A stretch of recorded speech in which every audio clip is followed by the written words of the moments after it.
Hi, I'm Dr. Tydell. Welcome to AP151, Introductory Human Physiology. Right? This video that you're watching right now is an introductory video, just to give you an idea of the course and some of my tips for how to do well in the course. I wanted to point out that there is also a video that gives you a tour of the Canvas lecture shell, shows you around, and also a video about Proctorio. Proctorio is the way you will be taking all of your quizzes and your exams. And Proctorio is a way that you can do an online course, and we make sure that it's you that's taking the exams and that you're not violating any of the rules for the exams. Okay. Before we do that, a little bit about me. I was a veterinarian and a surgeon for more than 15 years. So I'm Dr. Tydell, but not an MD or PhD. I'm a DVM. My mom used to get that wrong and call me a DMV. I'm not a DMV.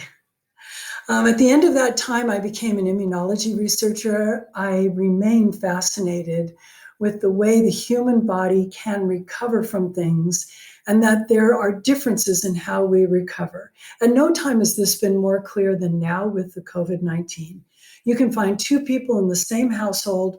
One person gets the virus, barely gets sick, recovers just fine. Another one ends up in the hospital for a week, ends up taking a month or more to recover at home, and then a third person in the household dies. Why? It has to do with our immune system.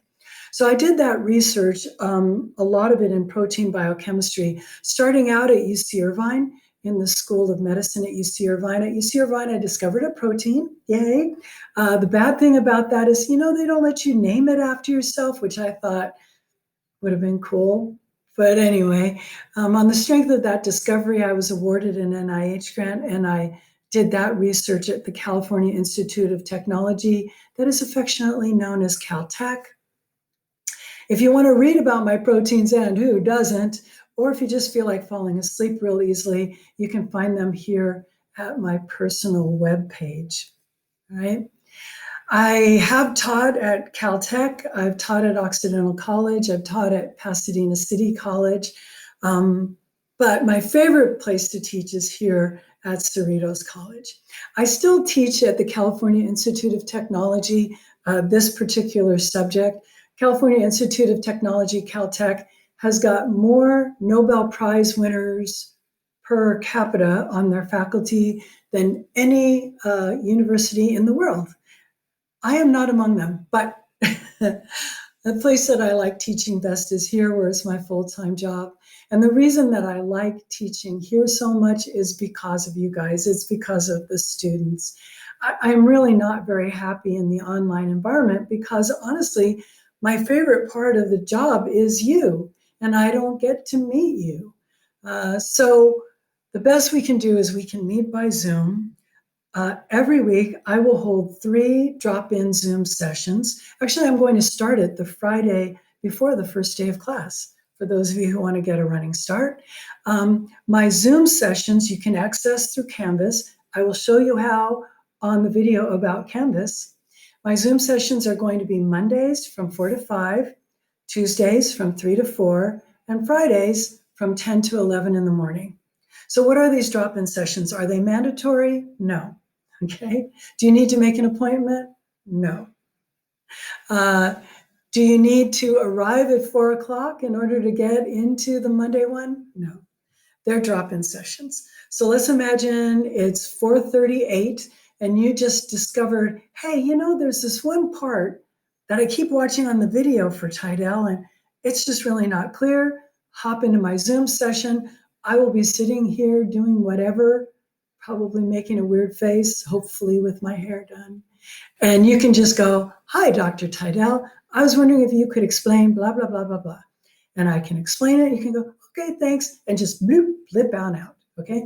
It's kind of like you just popping into my office, right? So that's what Zoom sessions, I hope you'll take advantage of them. Grading for AP151. 65% of your course grade comes from your performance on the lecture exams, and we are having 6 lecture exams, None of them are cumulative, okay? 6 lecture exams. You will access them through Canvas. I will show you how. 35% of your course grade comes from what you do in lab. Your lab instructor is Professor Kennedy, and so how he runs his lab, that will be up to him. Maybe he will do a lab video. This course takes a lot of your time. Please do not be deluded into thinking just because it's an online course, it's something you can pop in for 2 hours a week and pass. It won't work. You can't do that. Before we were forced to go online, the class met for 3 hours of lecture and 3 hours of lab a week.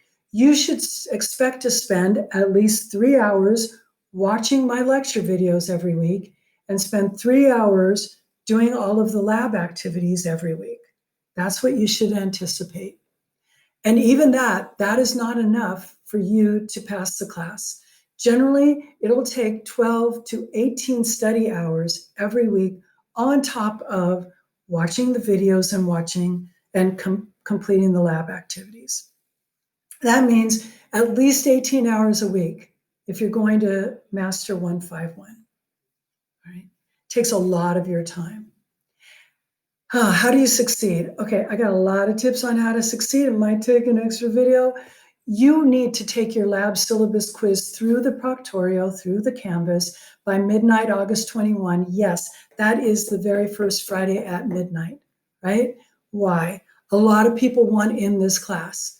I can only get them added for 2 weeks. If you don't do your Proctorio syllabus quiz by midnight in the first week, you are not ready to succeed in 151 this semester, and I am going to drop you and give your seat to someone else who is, okay? Your first lecture exam is September 7th. Lecture exams include material from lecture and material from the first 3 labs for that exam. Make sure you know both. And if I were you, I'd start to watch the lecture videos tonight. Well, actually, you got to finish watching the rest of the introductory videos and then go on to the lecture videos. Get going, okay? The textbook is Derrickson. So far, there have only been 2 editions. Either edition of the textbook is fine. You may email me. You got to give me 24 hours to respond to emails. I am not someone who's on my email very much, quite frankly, okay? The best way to get help is to come to the drop-in hours. Yes, there's a video that gives you a tour of Canvas and a video about Proctorio. On Canvas, there are study guides. The study guides that I have written you're going to see are weird, I guess, okay? The very first 2 study guides, I think everything that is on the exam is reflected on the study guide. However, almost all of you are taking this course as a prerequisite for a more advanced clinical program. One of the things that my students who have become PAs and doctors and nurses have told me is no one else is going to give you these study guides. They say I shouldn't give you study guides at all. I don't feel like I can do that. However, my compromise is the first couple study guides, I give you those study guides, but in the next study guides, you will notice that there are chapters that are missing from the study guide, okay? You need to learn how to start making your own study guides. The links to the lecture videos are posted there. Links to other videos that I think are useful will be posted there. When you need to take your exam, you will enter it through Canvas. When you, if you just liked my PowerPoints, just the slides, those are posted for you. Your lab has got a separate Canvas page. Something else. Oh, the entrance to the Zoom links are also posted for you on Canvas. By the way, I wish I would have had the internet when I was taking these classes, because one of the things that is very true about complicated material like physiology, which is basically medicine, is that it's difficult to understand these things. And so what we really need is many people explaining the same concepts from different points of view. Now that we've got the internet, you can do that. As a matter of fact, I will be posting links when it's appropriate, to videos from a site called Crash Course that I really like, but also the Amoeba Sisters. Here's a link to the Amoeba Sisters. This PowerPoint set of slides will be posted on Canvas. I like Crash Course. Some people really like Professor Fink. Gosh, there are others, but make sure you use the internet. If my explanations and the textbook explanations are not getting through to you, just keep looking for other links, okay? Particularly for AP151, if you study to remember, you're going to forget, right? For 150, yes, you could go ahead and just memorize it.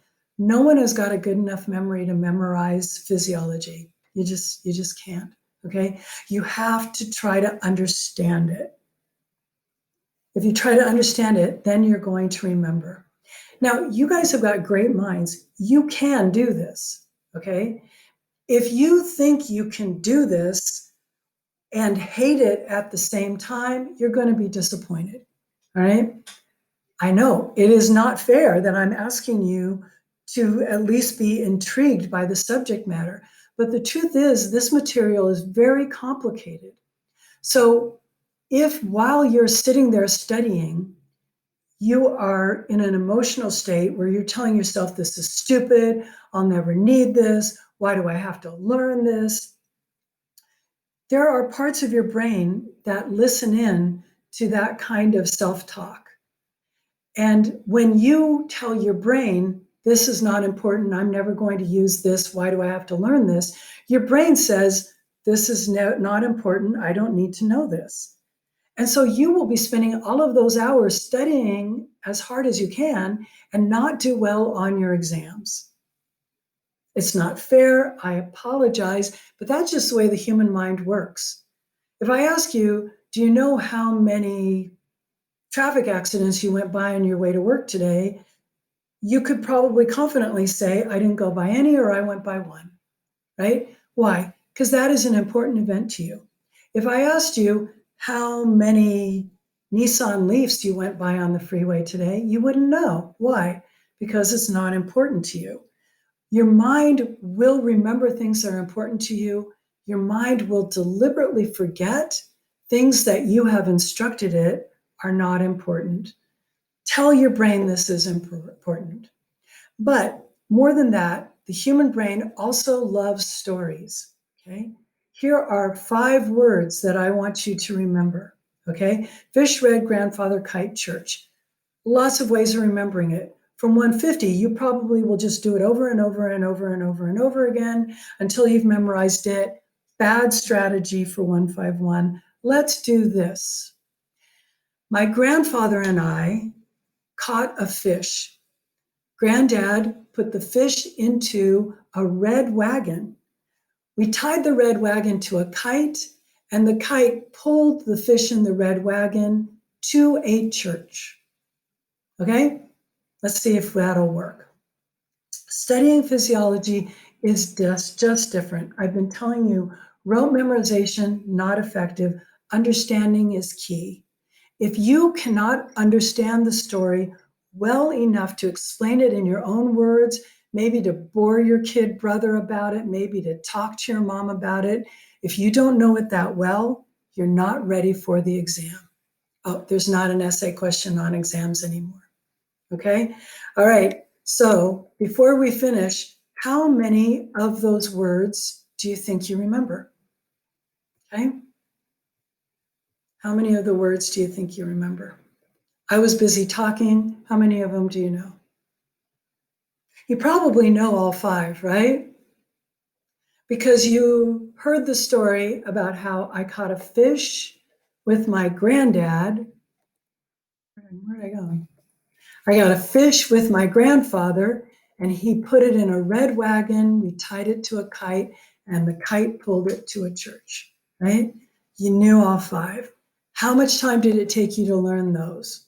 No time at all. Why? Stories. Every one of these things you have to learn in physiology is a story. And it's a story less complicated than Game of Thrones. you can learn these things. And I will talk to you at the beginning of the next video. Remember, there's one about Canvas, there's one about Proctorio. Bye.